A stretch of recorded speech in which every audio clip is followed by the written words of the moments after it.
Scientism is not a word that I would use myself. It's a dirty word. It's used by people who are critical of scientists who they see as going too far. Hello and welcome. This is LockdownTV from UnHerd. So joining us today is one of the greatest public intellectuals of our time. He's called Richard Dawkins. You will know him from many bestsellers. Amongst the most famous are The Selfish Gene and The God Delusion, but he has written many other books. Indeed, there's a new one out shortly called Books Do Furnish a Life, which is a celebration of some of his science writing across a whole load of different topics. He joins us now. Hi, Richard. Hello. So let's start with the new book. I was looking through it, and it almost seems like a claiming of space beyond what people sometimes like to put science in. There's a lot of beautiful writing. There's talk of beauty, of magic, of other parts of life that we don't normally associate with science. Is that partly what the book was about?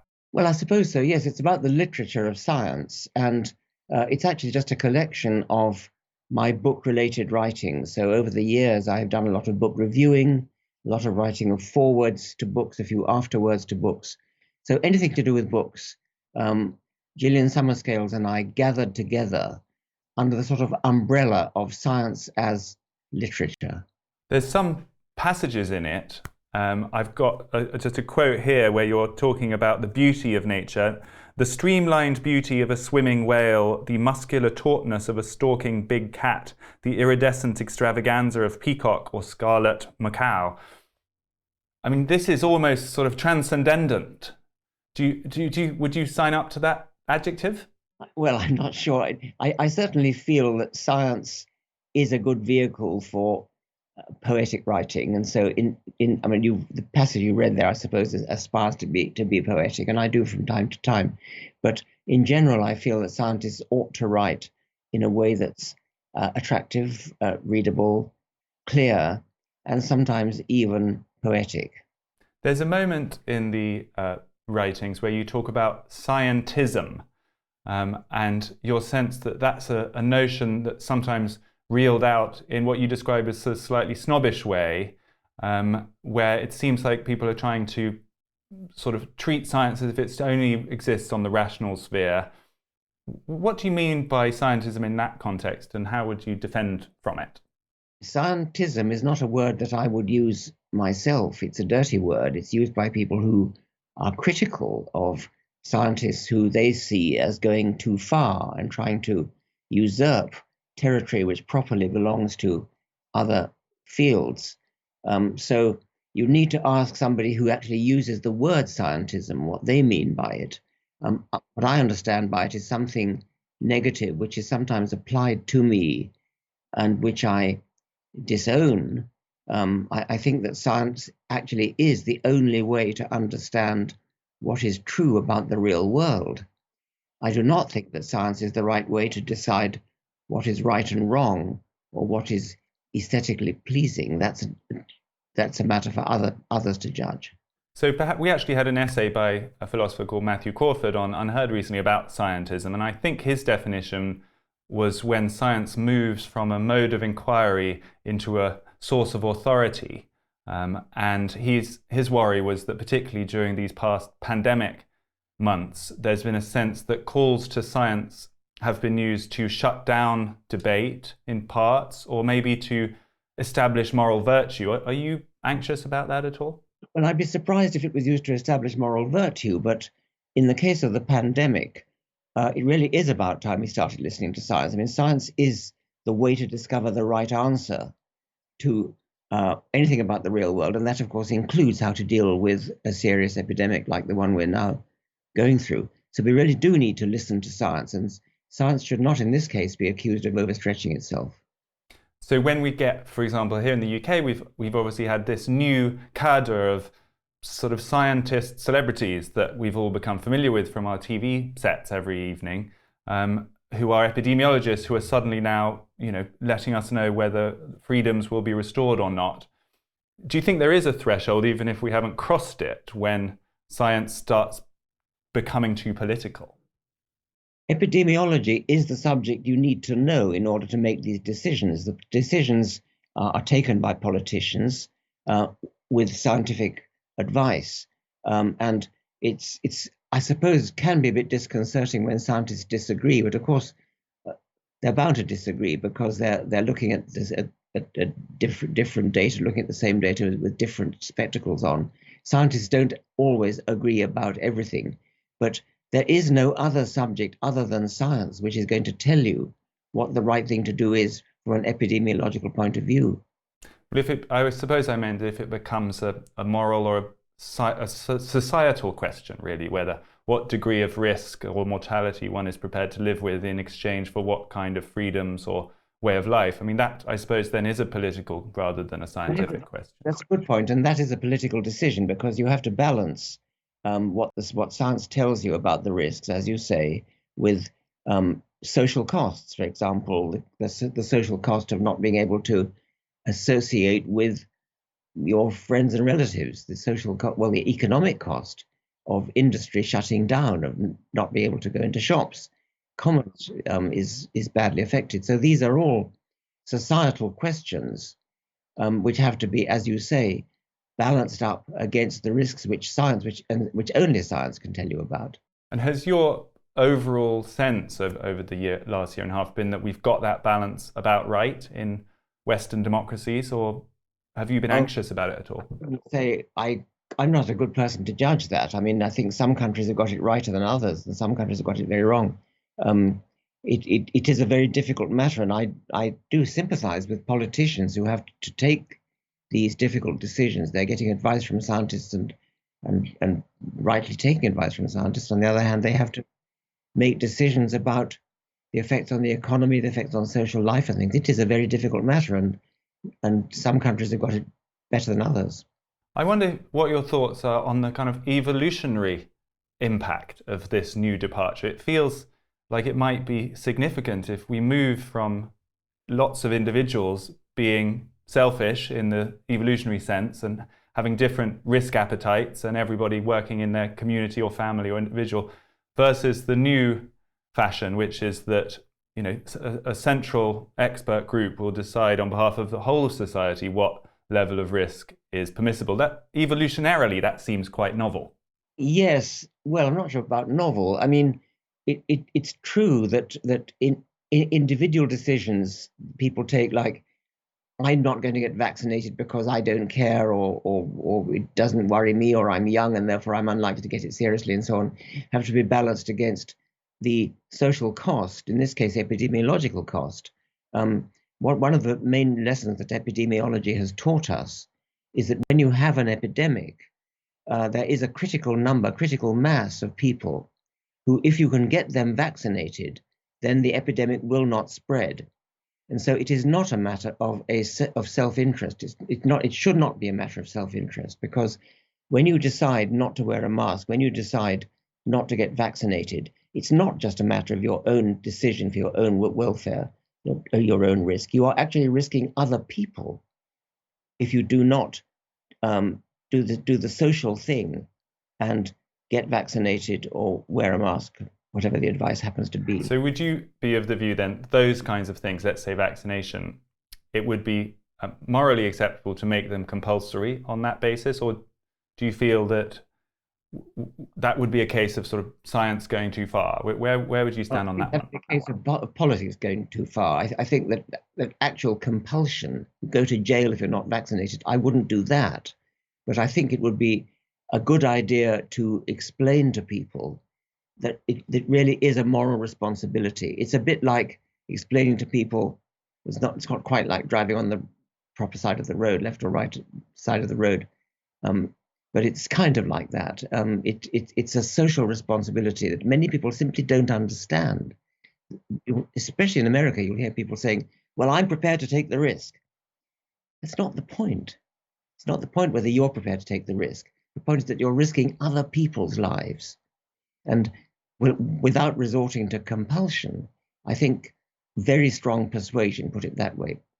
Perhaps if we zoom out a little bit, there's a conversation in your book between you and Christopher Hitchens back in 2011, when you're discussing whether America is in danger of becoming a theocracy. And I wonder what your reflections are on how things have changed since then, and whether the new trends in America are the same as they were, or whether the theocratic threat comes from different quarters. Do you think we're in a different world than we were then?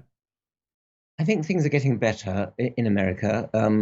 The trends reflected in the polls suggest that things are getting better. The number of people who do not subscribe to a religion, the so-called nuns, N-O-N-E-S, so-called nuns, are now up to about 25%, which is about as many as any particular religious denomination in America.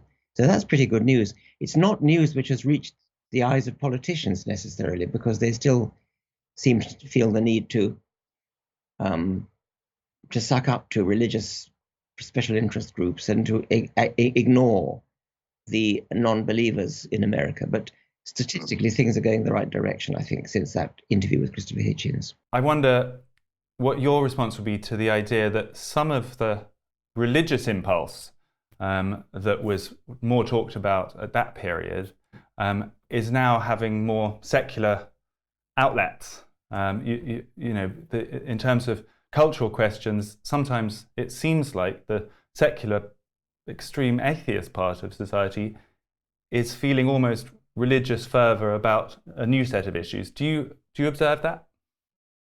I'm not sure quite what you mean by that. Do you mean that atheism is becoming a religion in its own right, something like that? Well, just that, I mean, I'm not sure if you ever read that there's a famous blog post by Scott Alexander which dissected the so-called new atheism era and tried to make the case that some of those atheist plus activists have sort of progressed into being more social justice activists now, and there's been a sort of transfer of that. And I suppose that's the question really, whether some of the atheist movement has become a political movement in that sense. I'm interested in science. I'm not interested in politics or sociology. Okay. It is often said that some very secular issues these days have something of a religious fervor. There are writers like Tom Holland, who is a writer we have published here at UnHerd, who would make the case that it's a kind of post-Christian inheritance, and that even some of the atheist movement has a post-Christian atmosphere. How do you respond to that? Well, by post-Christian, you could mean we've given up Christianity, or it could mean that we have our historical roots in Christianity. I think the second, I suppose he means. Yes, I think that's probably undeniable. I mean, we come from those of us who do actually come from a Christian heritage, undeniably do, and so the historical roots of where we're coming from are in Christianity. That, I suppose, is undeniable. That's not in any sense a defense of Christianity. It's not in any sense meaning that you can't be an atheist without being post-Christian, anything like that. But it's just a historical fact, which I suppose is mildly interesting, not very. Let me open the floor to you then and ask, of these points of the essays you've collected, which ones stand out most of all, and what do you think? What do you want people to right? Well, okay. Hear about? Yes, there's one of Edward Wilson, the famous entomologist and evolutionist and ecologist, and it's a very critical, one of the more critical reviews, because I think that Edward Wilson went astray. I mean, a brilliant man, a brilliant career, but I think that he, towards the end of his career, went astray by rejecting what I regard as one of the more fundamental theories of evolution of social life, that of W.D. Hamilton, kin selection. Balance that with a very positive one. Could you tell us about that just for a moment?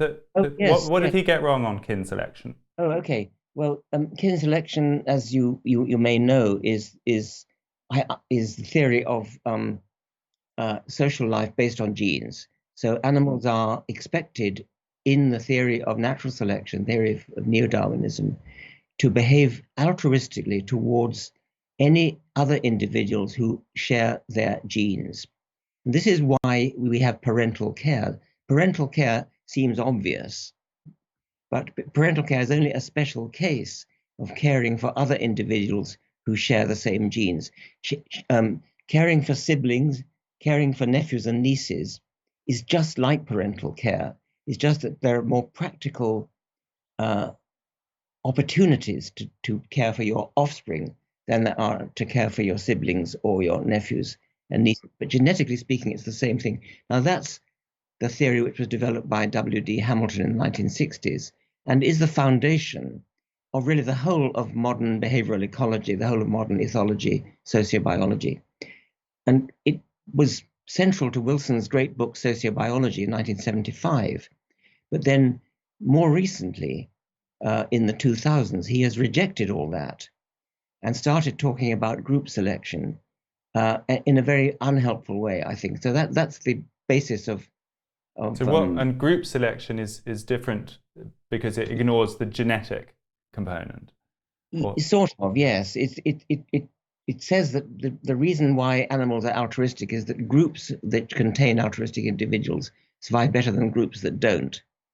And that's kind of true if groups are kin groups, but it's more theoretically economical to go right to the level of the genes and to say that animals, or rather actually genes, care for copies of themselves, which leads to animals caring for other animals which contain copies of the same genes. If we apply those ideas to the human species, the idea of kin selection and looking after your genetic in-group, is that something that we should be worried about, or is that something that is just a fact of human life? Do you think we need to mitigate against it? How do we apply that to humans? Well, humans are a difficult species to deal with because we've departed in cultural evolution. I mean, modern society has departed a long way from the environment in which our genes were naturally selected.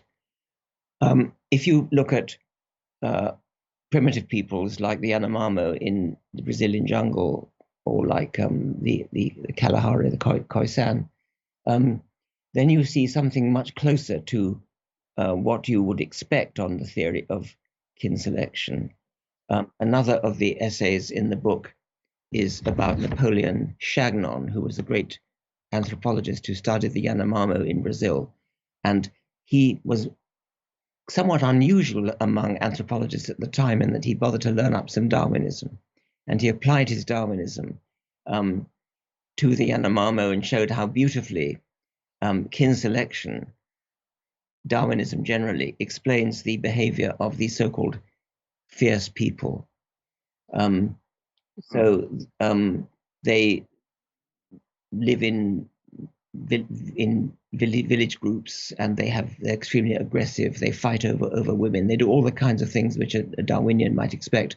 But in modern societies like ours, we don't see that in any simple way. There are disciplines like called evolutionary psychology, which try to interpret modern society in those terms with a certain amount of success, but it has to be done in a rather clever, indirect way, rather than in the more direct way that you can apply it to societies like the Khoisan or the Yanomamo. I guess what I meant is that people get very anxious if you talk about kin selection in a broader sense amongst humans, because it feels like you're edging up against some sort of ethnicities or tribes or those kind of divisions that we seem to have, yes. We've been working hard to downweight. Yes, I think it is very difficult, and I think you have to tread very carefully. I think it's probably safest not to apply these ideas in any kind of naive or simplistic way. You have to be very sophisticated about it. If we look at the bigger picture, you mentioned how America has become a lot more secular since that conversation you had with Christopher Hitchens. the UK is also showing extraordinary fall off in religious allegiance. Would the hope, in your view, be that that falls to zero, or is there a kind of dream scenario here? Yes, to me, the hope would be that it falls to zero. Christopher Hitchens disagreed with that. He rather paradoxically, he denied that he was a contrarian. I think this is a rather contrarian point of view. He liked having religious people around so that he could argue with them, and I prefer religious belief to fall to zero, but that does not mean that I like to get rid of all the cultural baggage that goes with it, because that includes beautiful music, beautiful art, beautiful poetry. I mean, I would not wish to be without the B minor Mass or Mozart's Requiem. These are wonderful, wonderful pieces of music, and the same goes for great art, of course, and great literature. The Bible itself is great literature, at least in the authorized version. You cannot appreciate English literature unless you're well up in the Bible, because so many of the allusions, the proverbial references and things come straight from the Bible. The God Delusion, my book, The God Delusion, has, I think, about 3 pages of proverbial or sayings which come straight from the Bible, and which you actually need to have some familiarity with the Bible in order to understand and appreciate English literature. Would it also be quite a new experiment for our species to be an atheist species in that sense? I mean, I guess you or I couldn't predict what exactly the side effects of that might be. Is there any chance, do you think, that religion actually had a kind of a safety mechanism and contained certain impulses that, if we didn't have it at all, might come out more dangerously elsewhere? It's possible. I can't think of any very specific examples of that. Well, I think politics might be one. Yeah. You know, people get. Well, I don't know about politics. I mean, in America, certainly politicians pay lip service to being religious, and they always say "God bless America" at the end of every speech, and they mention God at every possible opportunity. British politicians don't do that. Some of them may be religious, many of them are not, but it doesn't seem to enter into their debates very much. Certain particular issues, maybe it does, maybe certain moral issues where people will appeal to religious standards, religious ethics, but we certainly do not need religion in order to get ethical standards. We've got moral philosophy, which is a very highly developed discipline, and has many good things to say. We can get our morals, we certainly should get our morals, from other places than religion. If we got them from religion, they'd be pretty unpleasant.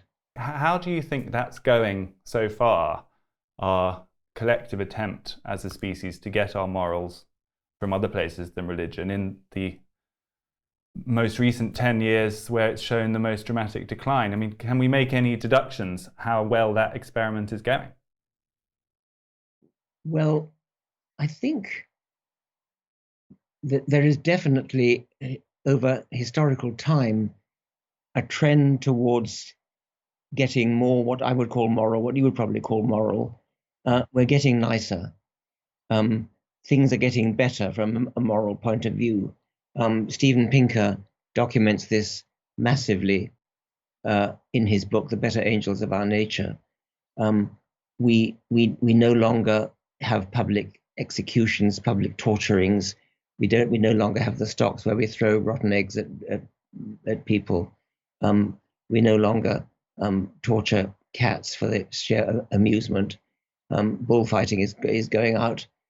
So there are strong trends in what I think you and I would both agree are the right direction.